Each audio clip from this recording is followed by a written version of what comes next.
How does one man go from an ambitious, reform-minded leader to a ruler remembered for fear, terror, and massacre? Ivan IV's life was a study in contrasts: loved, feared, blessed, cursed. But what drove his descent from idealism to the blood-stained path of the Oprichnina?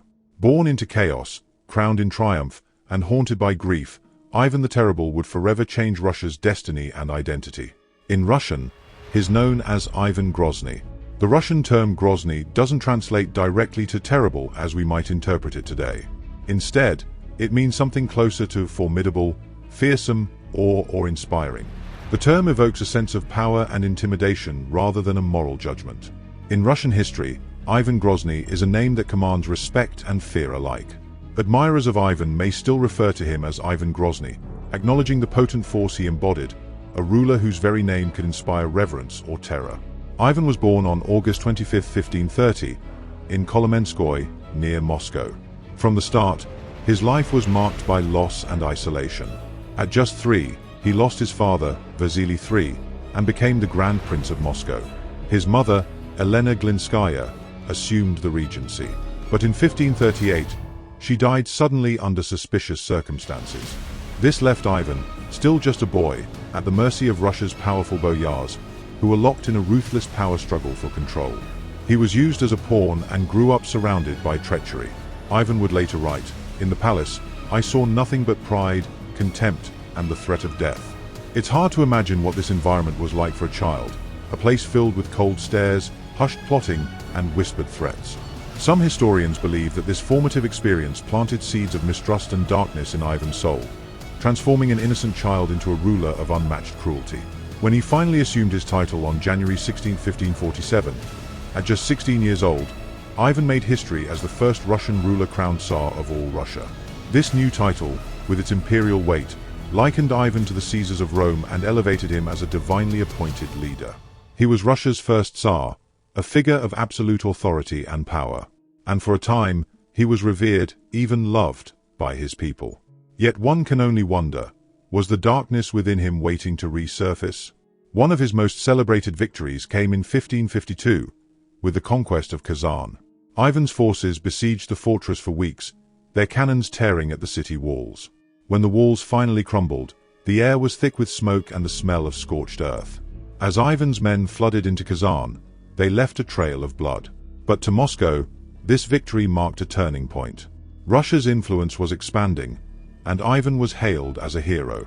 To celebrate, he commissioned the construction of St. Basil's Cathedral, whose vibrant domes still stand in Red Square. Legend claims that Ivan had the cathedral's architect blinded so he could never recreate anything as beautiful again. Was this cruelty, or a twisted kind of loyalty to his own legacy? But Ivan's victories were accompanied by an ever-growing sense of paranoia. In 1560, his beloved wife, Anastasia Romanovna, died, likely poisoned. Her death shattered Ivan. Once hopeful and ambitious, he became consumed by suspicion. Believing the boyars had taken his wife from him, he began a descent into darkness. Historian Sergei Solovyov remarked, "The death of Anastasia kindled a fire in his heart, a fire of suspicion and dread that would never go out." In 1565, Ivan instituted one of the most feared policies in Russian history, the Oprichnina. This policy divided Russia into 2 regions, one of which he ruled directly, empowered to act without restraint or accountability. And to enforce his will, he created the Oprichniki, a personal police force loyal only to him. Dressed entirely in black, mounted on black horses, and carrying dogs' heads as symbols of their loyalty, the Oprichniki cut an intimidating figure as they swept across the land. Their methods were brutal.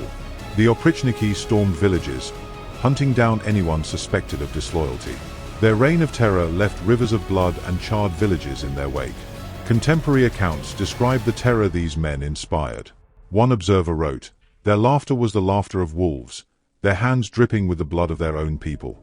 Imagine the horror these people felt, hearing the approach of horses, knowing that death followed in their wake.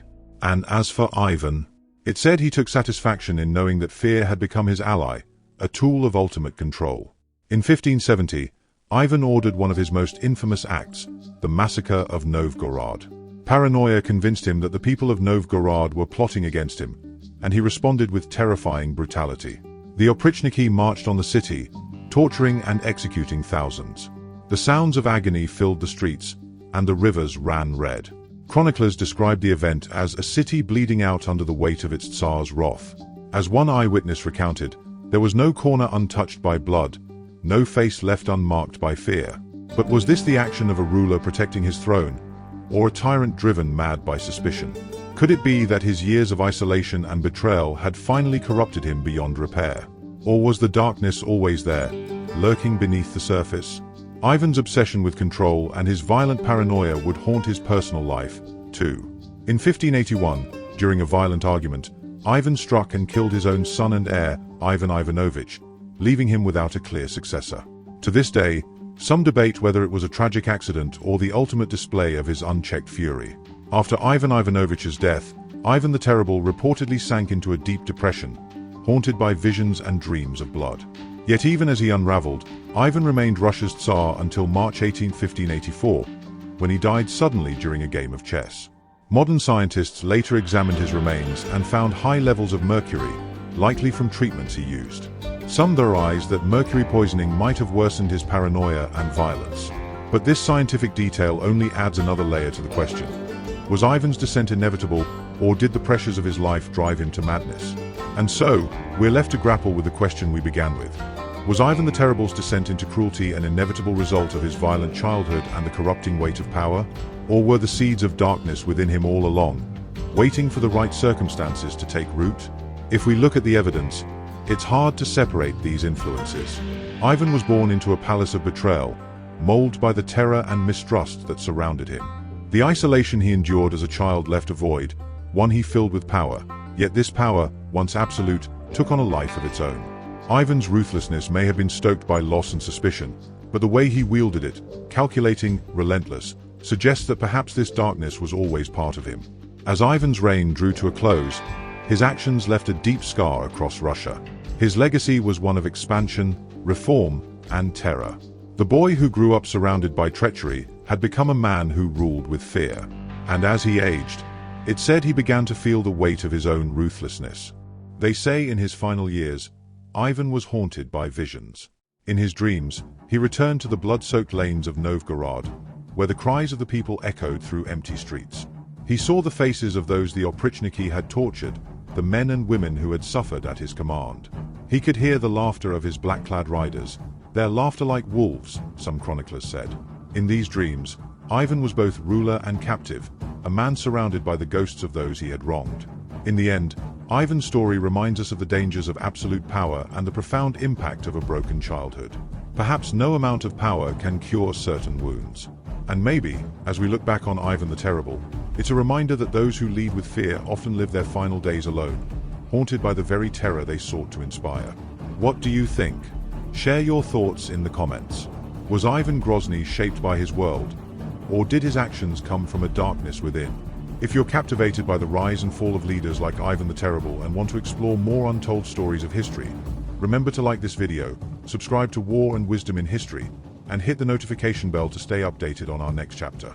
Stay curious, seek wisdom, and we'll see you in the next chapter of history.